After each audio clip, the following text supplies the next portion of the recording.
Hi, I'm Drew. And I'm Sam. And welcome to Drewling Samantics.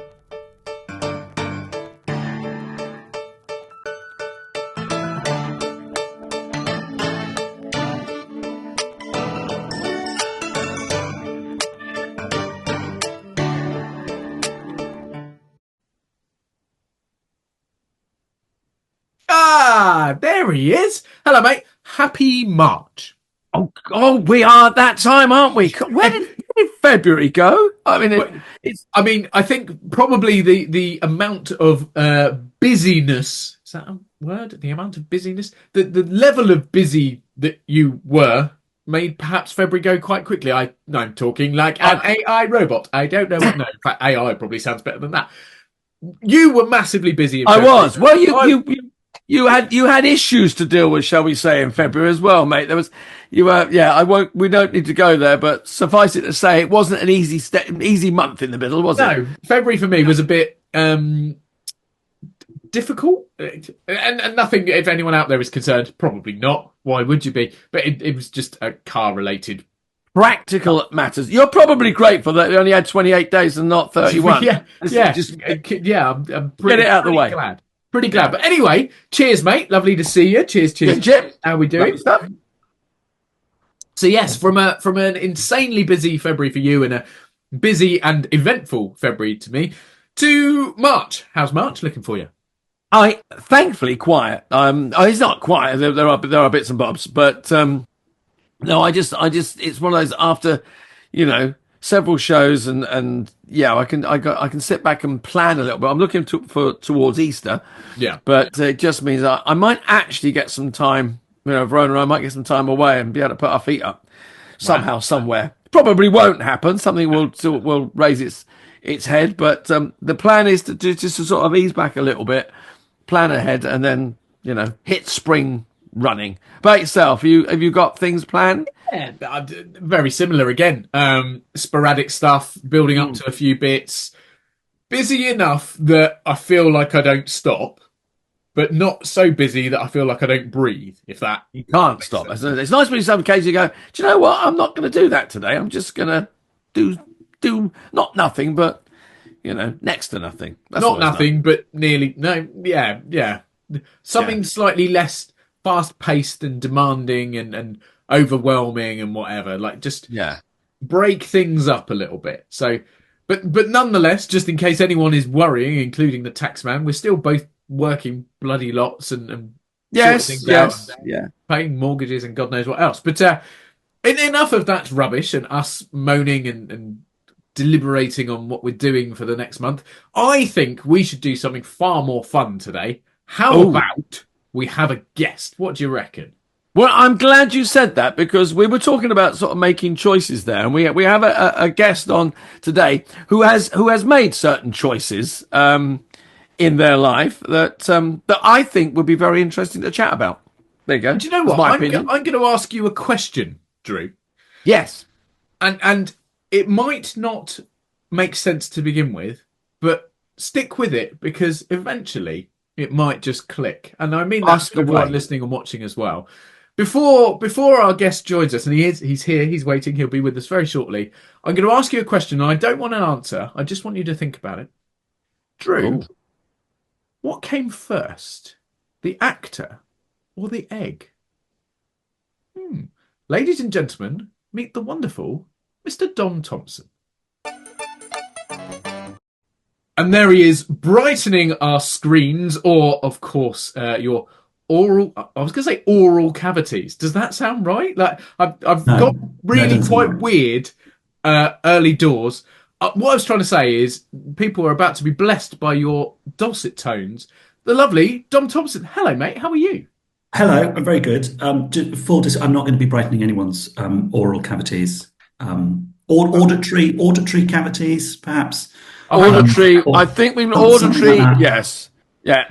Any other cavities as well? My voice will be in your ears. Yeah, that's what I was trying to go with. But I think I meant canal rather than cavity.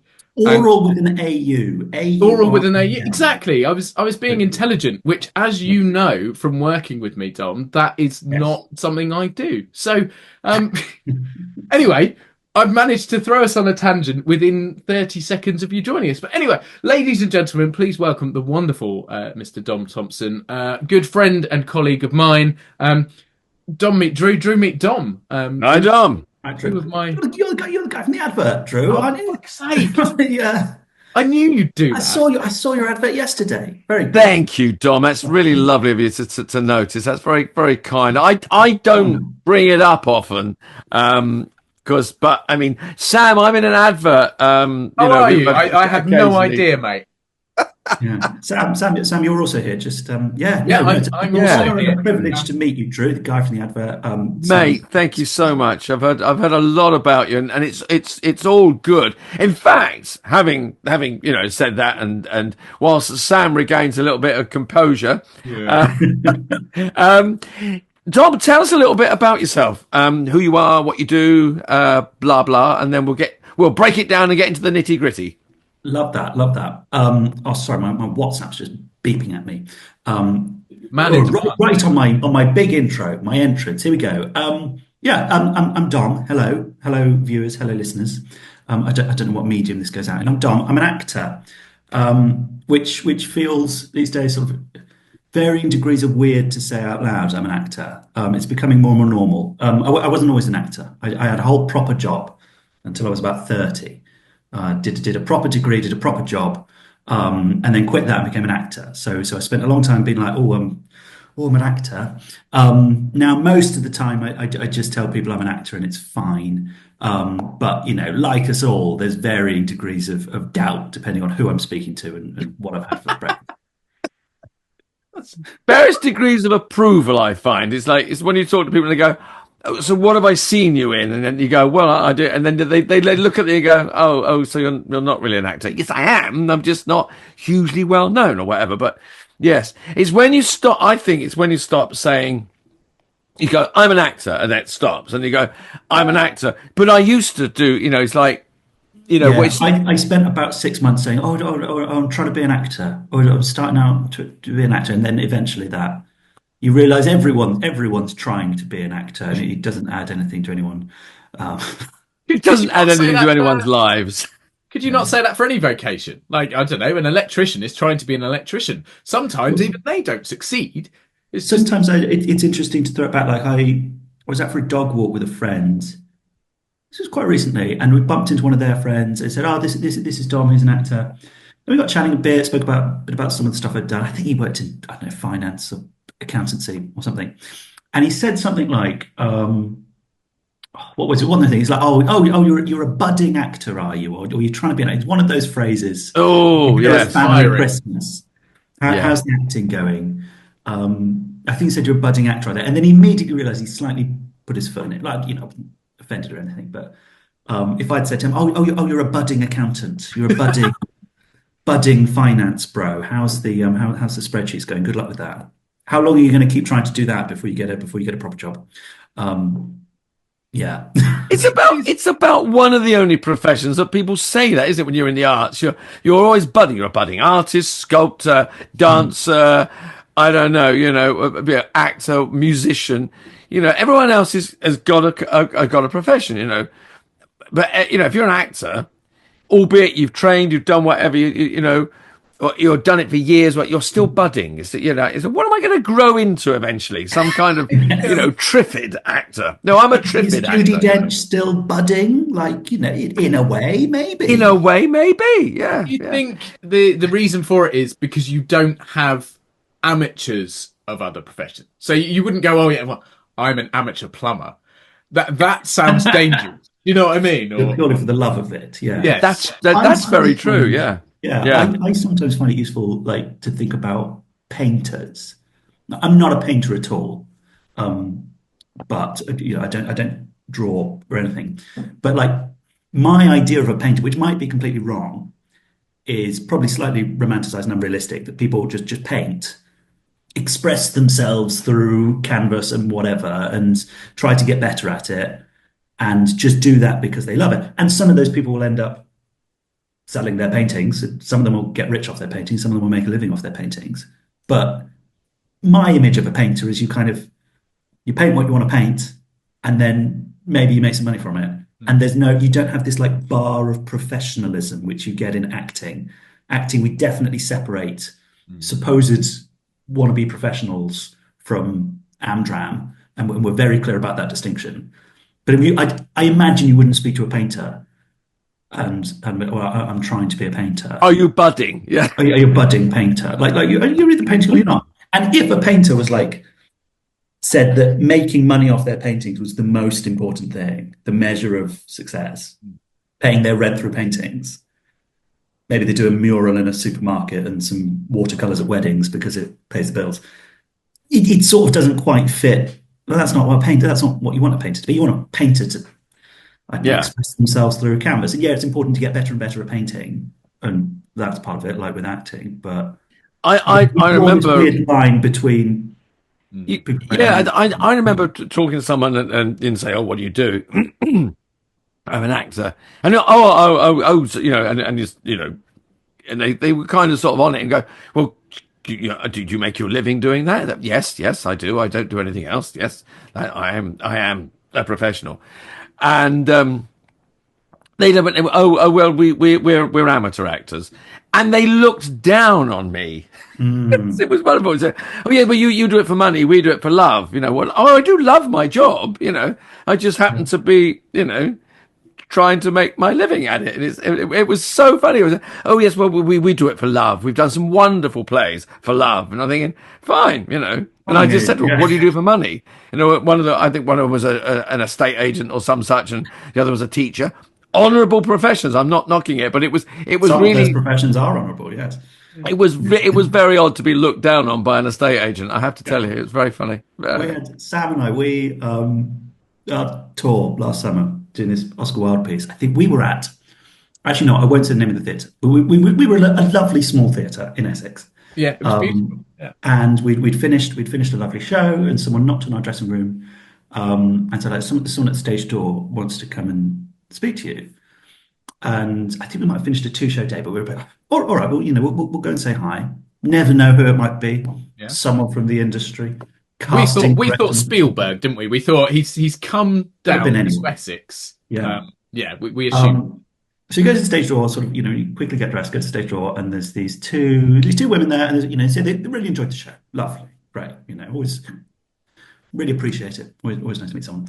And then what was it they said? They said something like, we were thinking of joining the drama club here as well, and wanted to inquire about, like they just seen us on stage for 2 hours, and clearly thought, well, I, who is not a member of a current drama club, is someone who hasn't done it yet, thought, yeah, we could do that.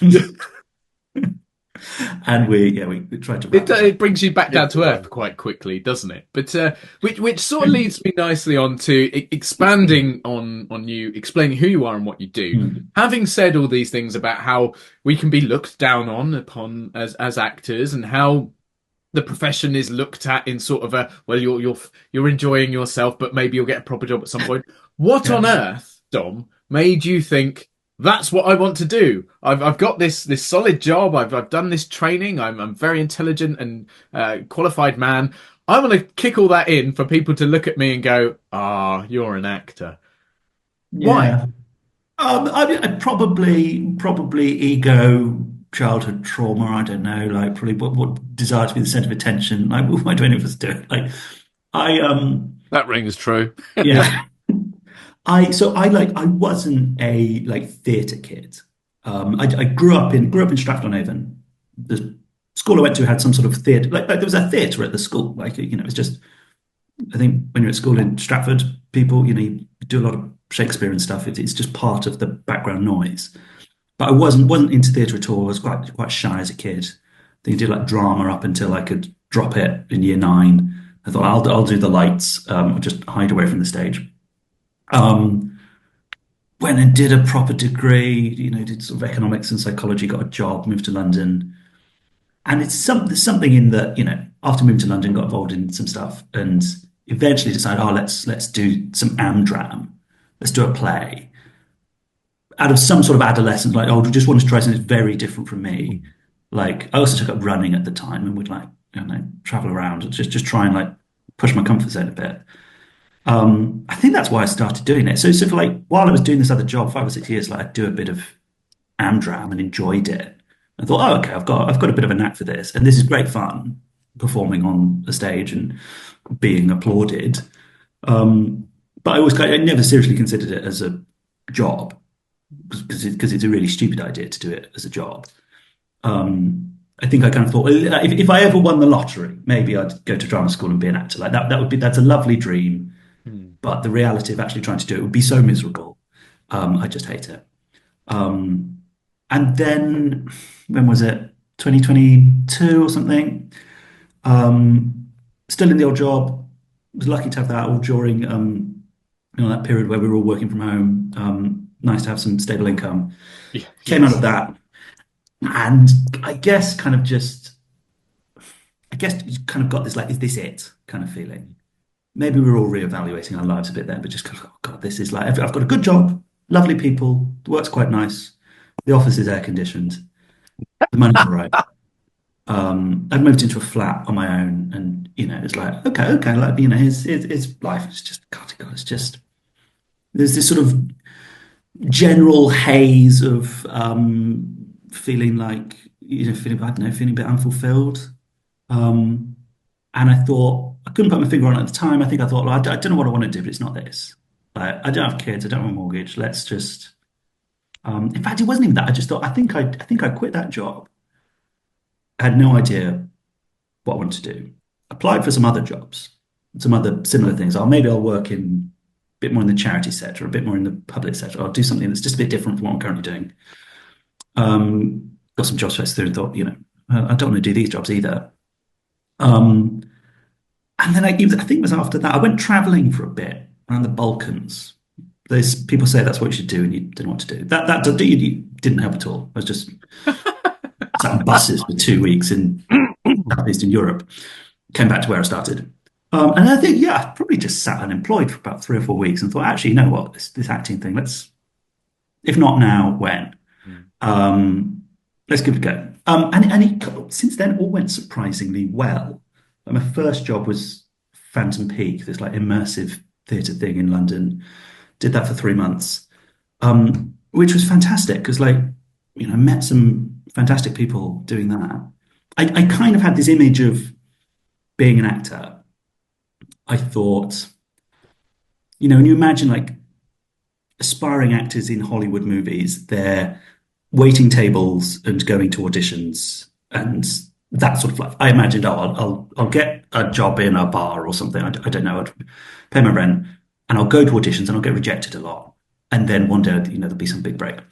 And it turned out not to be that at all. It's like there's this whole ecosystem of like early career acting work, which will pay you hopefully about London living wage.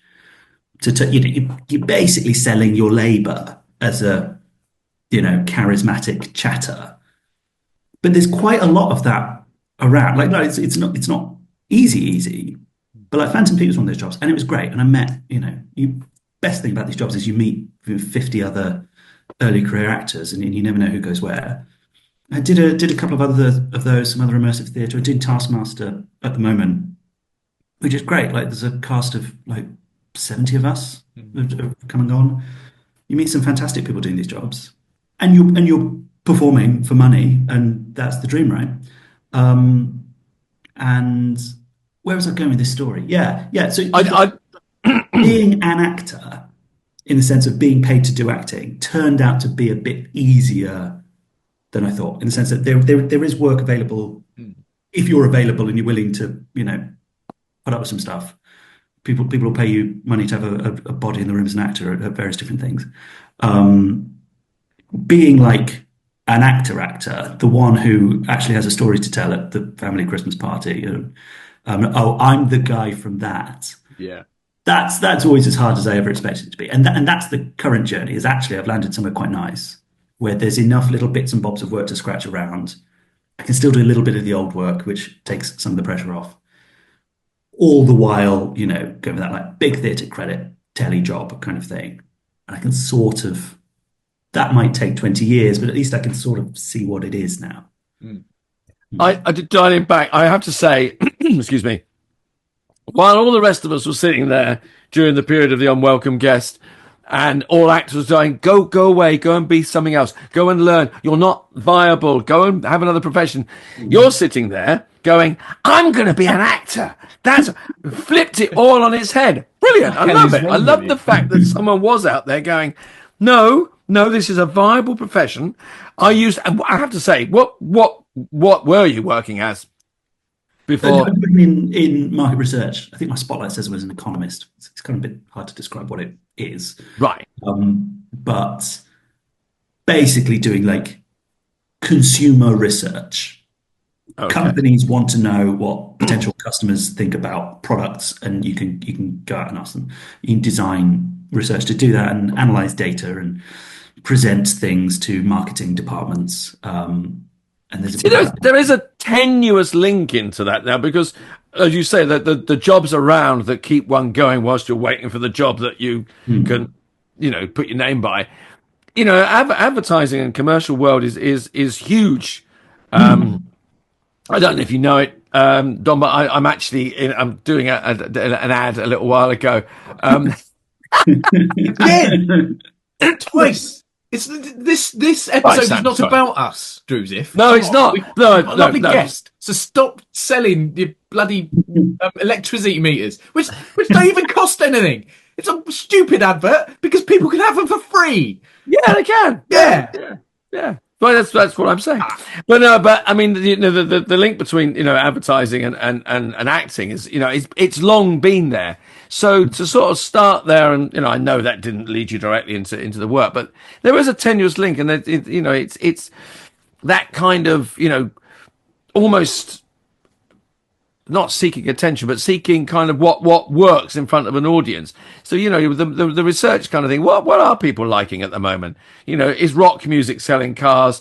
Is it, how many people need? And then that's kind of what you're doing when I think producers put plays on. What's the current trend for something? Yeah. So it's an interesting... Like the skills they need, I think there's a lot of overlap in like business people, whether it's in marketing or something else, and actors. And I think it goes both ways. So like as someone who's come from sort of the world of business and research, it's definitely helpful as an actor. Both in the like, understanding how different industries work and how to sell yourself, and like all business skills are useful for actors and always have been. But also like research skills, like actors are researchers. Like in that old job, I might look through like the transcript of an interview with someone who's been talking about whether it's a product or some government thing, and you've got to figure out what's really going on here.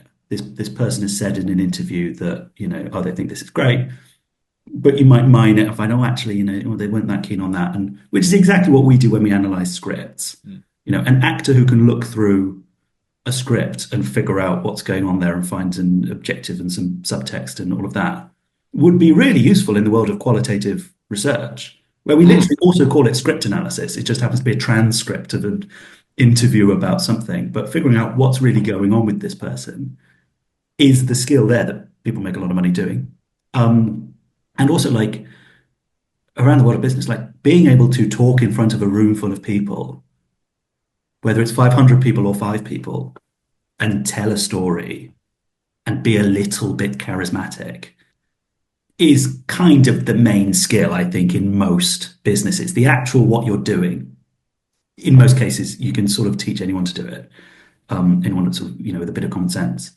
And the people who are really, really good at it are the people who can, in the case of research, here's what we found from our 2-month research project, and now here's what it means for you. Here's a little, it's a performance.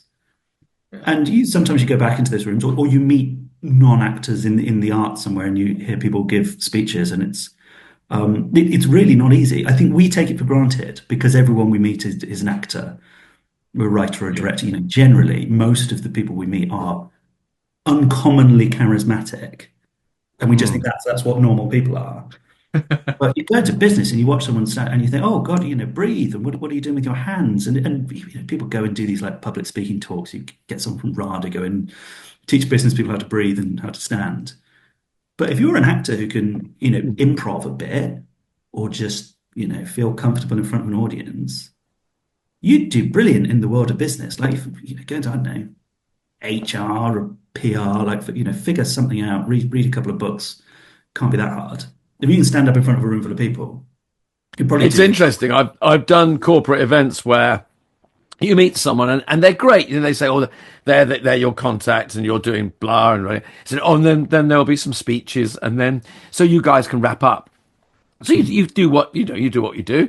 And then, the chairman, he, she, they, them stand up. And then you go, you were absolutely charming in the bar, but put you in front of 50 people and you turned into a gibbering wreck. Yeah. But what they're talking about, everybody wants to hear, everybody likes. You've got no problem convincing this room. You just haven't got the for whatever reason. It's extraordinary. Then on the other hand, there are people from, the business world. One of the best directors I ever worked with, and a good actor as well, had been a barrister. Standing up in court, convincing that this guy that thumped someone with a golf club, which apparently was one of his cases, was innocent, and he got the guy off.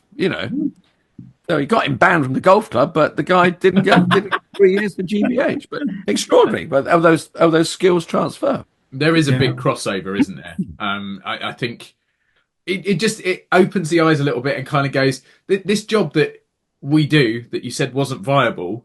You were kind of suggesting, well, because anyone could do it and we can turn it on whenever we need it. Actually, it's a little bit more difficult than that. And just because we haven't been in EastEnders doesn't mean that we haven't had success in our field.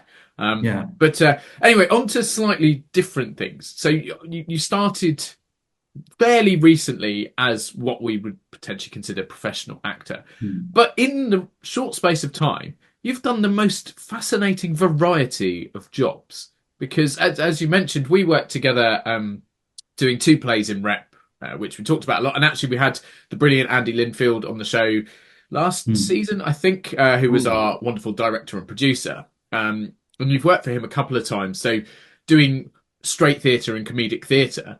But then, tell us about your most recent thing. So Taskmaster we can go into. But actually, we've talked about that as well because and this is where we live in this incestuous world of theatre. Tom Quinn was on the show. He's brilliant. Lovely guy. Amazing guy. And he's obviously on the director's team for Taskmaster. But I want to mention or speak about your most recent job other than that, which had you in a whole new world, as an actor. So do you want to talk to us about ballet? About the ballet, about the Birmingham Royal Ballet.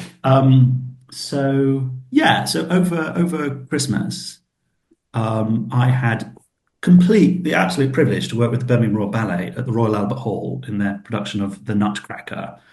They'd done The Nutcracker for about a month, I think, at their base at the Birmingham Hippodrome, and they were taking it to the Royal Albert Hall for 6 performances over 3 nights between Christmas and New Year, which they'd previously done in 2022.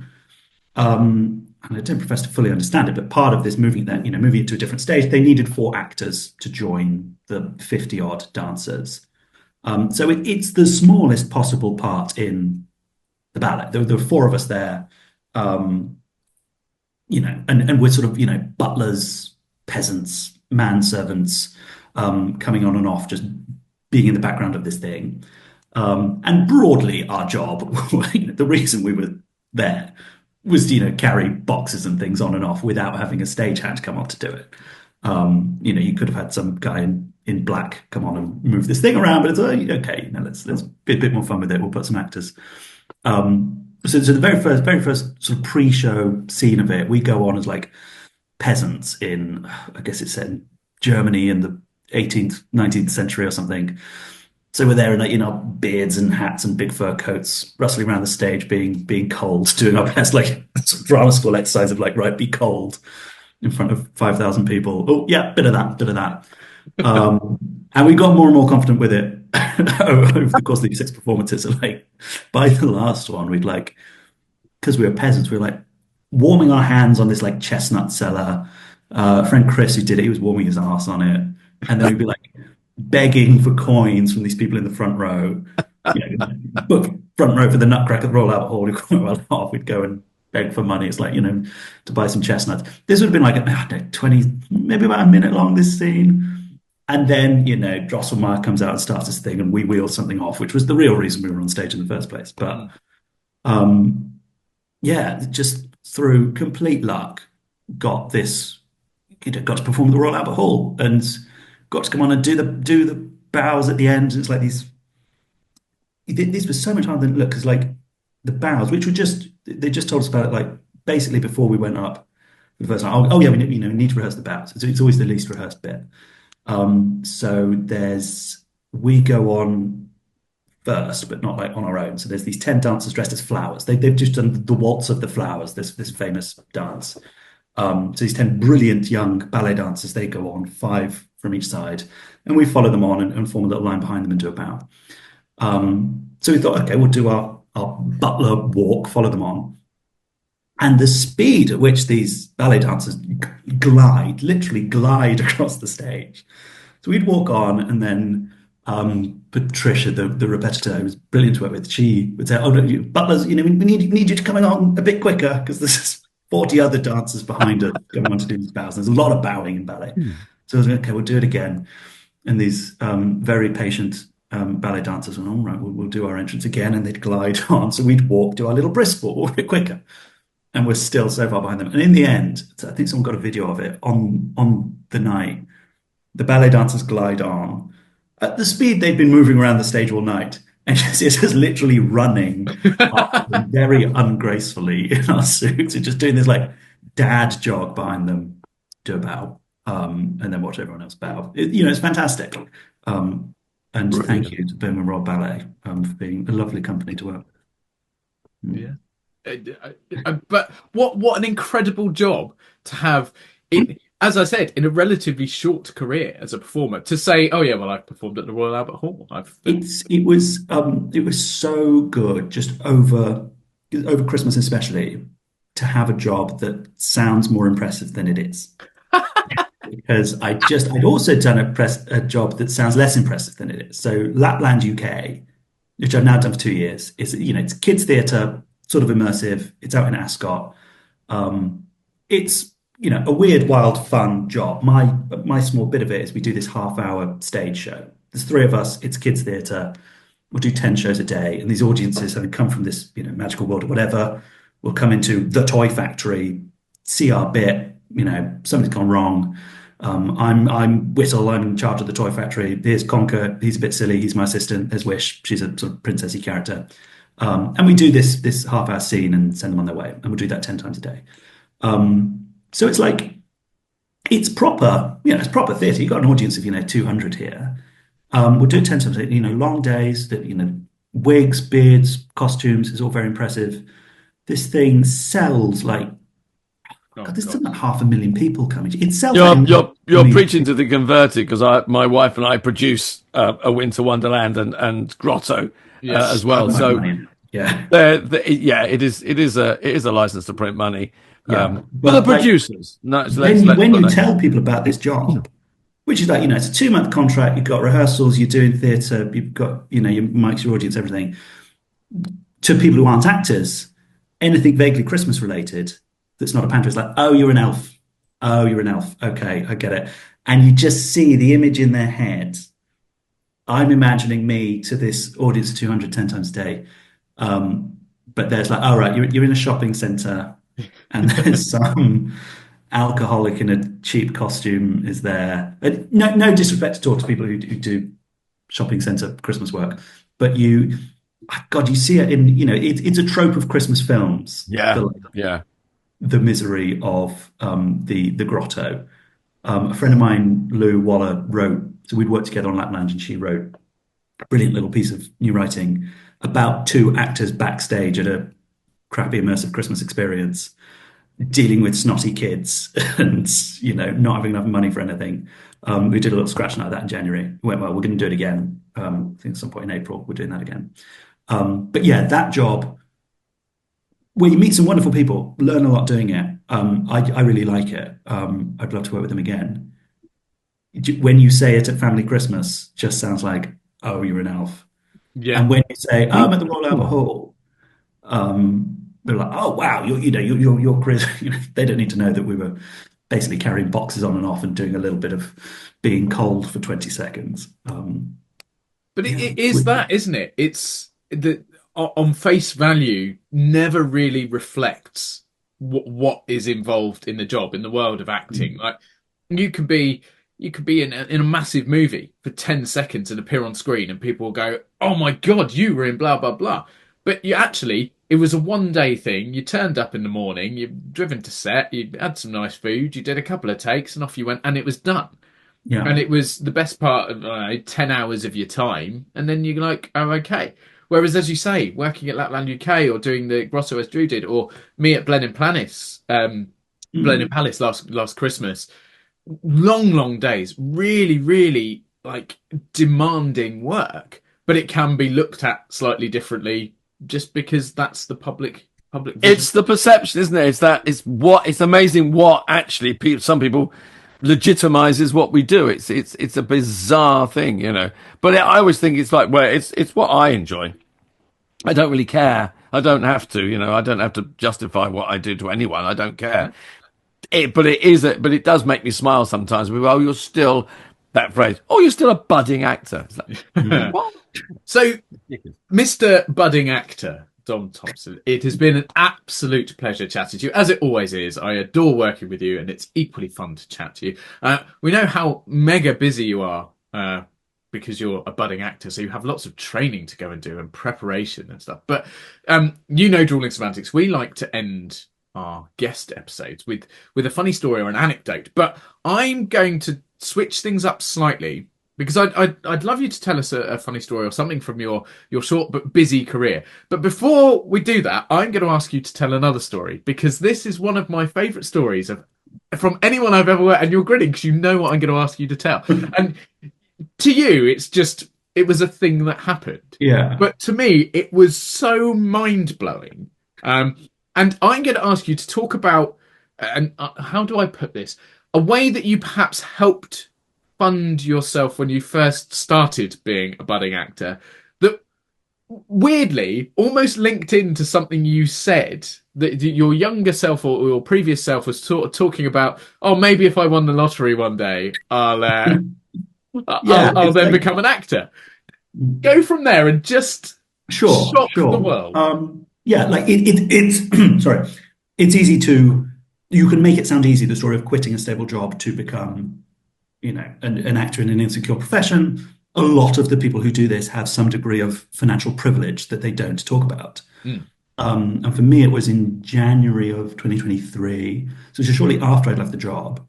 You know, I won £10,000 in a cream egg, which, you know, how did it happen? Like it was in Tesco Express outside Waterloo Station. Firstly, if anyone deserved this, it was me, because I eat a lot of cream eggs, or at least I did at the time. I'd get through at least 3 or 4 cream eggs a week, just while I'm out and about doing my acting work. Beautiful. I bought a cream egg, opened it, and I had this little coupon as, you know, congratulations, you've won £10,000. And I thought it was like, oh, it's one of those promotion, the enter for a chance to win sort of thing. But I read it again, I think it does say I've won. And then I read the back of it and read the small print. I think I've just won £10,000. And 2 friends I was with were like, what was that? I'm just going to go home now, because I think I'm now carrying £10,000 in cash. Went home, Googled it. It's like, yeah, pretty sure I've won. I had to like ring a hotline in the morning. Didn't sleep that night. You know, get through to this call center. It's like, oh, okay, can I have your code? It's like, oh yeah, congratulations, you've won. Lovely chap on the phone, but you know, he made nothing of it. This is just his job.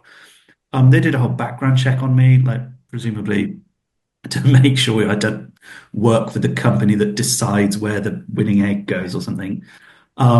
Extraordinary. And then it lands in my bank account. And like the promotion was like, you know, they've got this thing, how do you eat yours? And this was like, how do you not eat yours? Like, if you don't eat it, you win I didn't quite understand what it was. It was like, you had to not eat the egg to claim the money.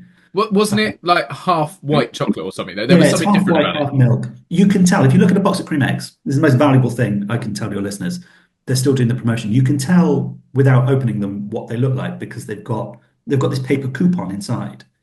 So what you're looking for in a box of cream eggs is like because they're wrapped in foil, you can see, if you look closely, that they've got a paper coupon inside. I've rummaged through every box of cream eggs I've ever seen since then, and I've never seen one. Often you'll see people will peel open the foil to see, but you don't have to peel open the foil. You'll see there's a smooth band around the middle. I thought they'd redesigned the packaging to make the barcode easier to scan. Because when you buy a lot of cream eggs, this becomes a problem because they're foil, the barcodes get folded. I thought, oh, that's clever. So I didn't know about the promotion. I didn't know what I was looking for. Genuinely picked it at random.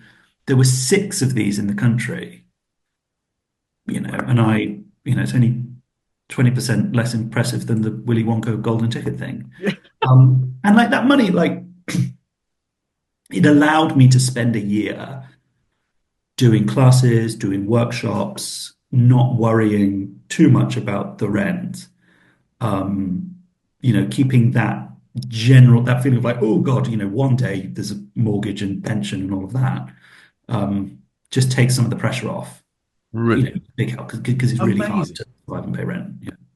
So we've been through this incredible journey of you quitting your job and thinking, I want to do this. I really want to pursue acting. I want to work hard. You did classes. But what we're essentially telling any budding actors out there is the way to do it is to win money on a chocolate. That's how you become an actor. And that, I think, is the perfect way to end an episode, because that's the best advice anyone can ever give. Dom, again, it's been brilliant chatting to you, mate. Thank you so much for joining us. And pleasure. And good luck with the rest of your budding acting career. I will hopefully bud forever. I will be budding late into my 80s, I hope. Good. Oh, well, we certainly hope so too. Thank you again, mate. Take care. Cheers, Dom. Thanks so much. All the best. Bye. And off he goes, another amazing guest. Who knows where he's going to go to? I mean, is he off to the ballet? The Royal Albert Hall? Is it something immersive? Is he off to Lapland? I mean, in a very short space of time, that young man, a very talented young man, has touched so many acting bases. It's incredible. Yeah. Bloody irritating, really, isn't it? That he can come in and in the space of 2 years, he's smashing out commercials and working at the Royal Albert Hall and being an elf and eating cream eggs. I think is eating cream eggs. Yeah, that's I'm a big chocolate fan. I've eaten hundreds of cream eggs, and the only thing I've ever got out of them is just a mushy centre and no bloody 10 grand. But there you go. No, lucky. But yeah. Lucky. Lovely though. Just to reiterate, we're not suggesting you have to win 10 grand on a cream egg to follow your dream and be an actor. No. It just so happened that it helped Dom a little bit. But certainly helped. Genuinely fabulous actor. Like I said, had the privilege of working with him for Dot Productions last summer, where we did, or last summer/autumn, however you want to look at it. And he's just brilliant. He's wonderful to share a stage with. He's bloody hilarious, which can make it difficult when you're on stage with him doing comedy, and very, very witty as well. As I discovered touring with him for 3 months. So, but yeah, just brilliant man, very, very talented. Wonderful to have him on the show, and we managed to get all the way through without talking about how he nearly killed a child doing a show years and years ago. We won't go into that. We don't need to mention it. He might have brought it up, but he didn't. So we won't talk about that. I am, of course, joking. He didn't nearly kill a child. We'll get him back on at some point and talk about that. You've opened a whole can of worms, and only Dom can solve that. So, yeah, he's got to come back and solve that one for us. If you know Dom, ask him if he hasn't told you that story, because he told me that one. And yeah. But the cream egg story wins for me every time. Oh, absolutely. Hands down. But yes, so another brilliant guest. We just had a wonderful season of guests. Lucky. Yeah. It goes to prove how much talent is out there as well. Not just us two sitting in here, podcasting away. There are other people. Other actors are available. Yeah, exactly. We've given you 6 of the best this season, as we have done pretty much every season, to be honest with you. Some stunningly talented people, some wonderfully entertaining people. And equally, we've been around as well, haven't we, mate? And we've been knocking about a bit. Yeah, I tell you what, seeing as we're around, shall we do one more episode next week to sort of I was going to say to see off the season. I don't mean it to see off, because we'll do our obligatory and traditional best of episodes. Oh gosh, yes, brilliant fun. But yeah, I think we should come back next week for the 13th episode of this 12th season. There's some quite nice synchronicity there, or whatever it is. And I see what you do. We see the season out with a bit of a bang. The two of us having a bit of a laugh, having a bit of a chat. Let's see what we can find to natter about for another week. Right, Sam, you bring the cream eggs. I'll be here. I can't promise that. I will bring some beer though. Fair enough. Well, I'll be on the old coffee, and we'll see what we do. All right, mate. Have a great week. Okay. Thank you, everyone, for tuning in, for listening, for watching. Thank you again to Dom. And we'll see you next time. Cheers. See you next time. Bye-bye.